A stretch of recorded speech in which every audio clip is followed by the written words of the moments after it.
یک عزیز خدا میگن بسیار از گناهاش توبه کرده بود، چندین سال بود شب و روز عبادت میکرد و گریه میکرد. دوستاش میپرسیدن آخه چون اینقدر گریه میکنی؟ خب آخه در وقتی تو بدبخت بودی، الان آخه 20 سال 30 سال شد تو نمازخوان هستی، تو ذکر خدا و قیام لیل داری، توبه داری، چون اینقدر گریه میکنی؟ این از ترسی گناه ها.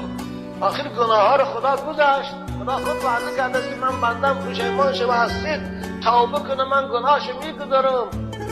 خودش وعده کرده، چون اینقدر تو خود عذاب میدی؟ میگفت آره میدانم خدا گناه رو میگذارد، لیکن شرمندگی این که من در بالای او زنک دیده بود، او من دیده بود، من به او رو پروشم، چطور روی وی نگاه بکنم؟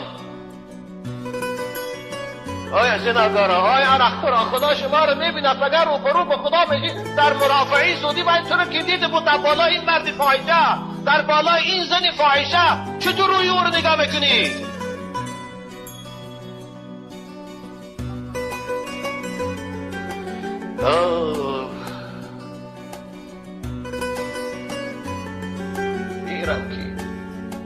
گیرم که تو از سری گناه در گذری، زان شرم که دیدم که چی کردی، چی کردم، چی زان شرم که دیدی که چی کردم، چی کنم. آره میدونم تو گناه میگذری، لیکن آخه او حالت تو من دیده بودی. مانند یک آدمی با آبرو در یک حالت گناه تو رو بیند، هر بار که او رو بینی سرخ میشوی، هم تا هست خجالت میشویم. 1 سال پسم بینیم، 10 سال پسم بینیم، هوایی بینیم خجالت میشویم. مگر با خدا چطور رو بشناسیم؟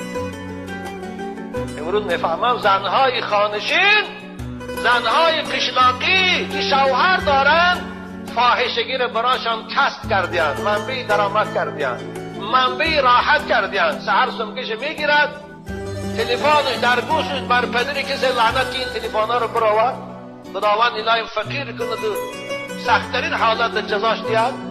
تمام زن تاجیک، دختر تاجیک خواهی جوان است و خواهیاش و شوهردار در گوشش تلفن با همون فاحشی بدبختی صحبت دارن. از خانه‌اش برآمد تلفن میگه او خیلی لعنتیش میگه سوارش میکنه.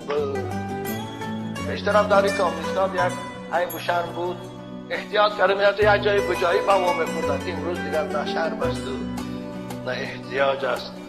گفتن استانبول سیل زیر کرده، 2 متر 3 متر سیل خانه ها رو شسته. شما مولا عبدالرحیم قلندر است، مهمان ما بود. او باید از این بدتر شود، زیرا وقتی که من در استانبول بودم میگه یک خانه یک شخص مهمان شدم و برای خاطری استراحت کردن، میگه بیرون برآمدم در بحر، در لب بحر رفتم، میگه در بین مردم مرد و زنی لچ عریان پیش آدم تو گشتیم باید دیگر علاقه جنسی دارن.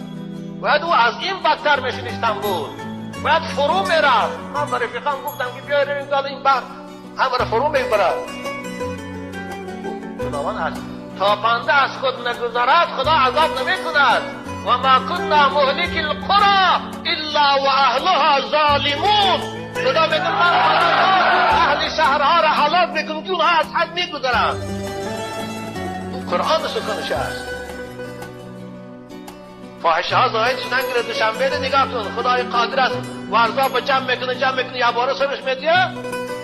نه دوشنبه میمونده، نه دیگر جا.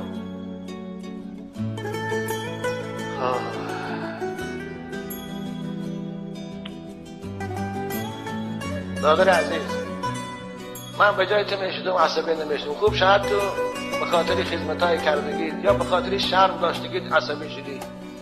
خدا خواهد صبر کن ثواب بگیری. برای تو انشاءالله زن بسیار است، وای از زنی خوب بگیر فراموش شده میرودی.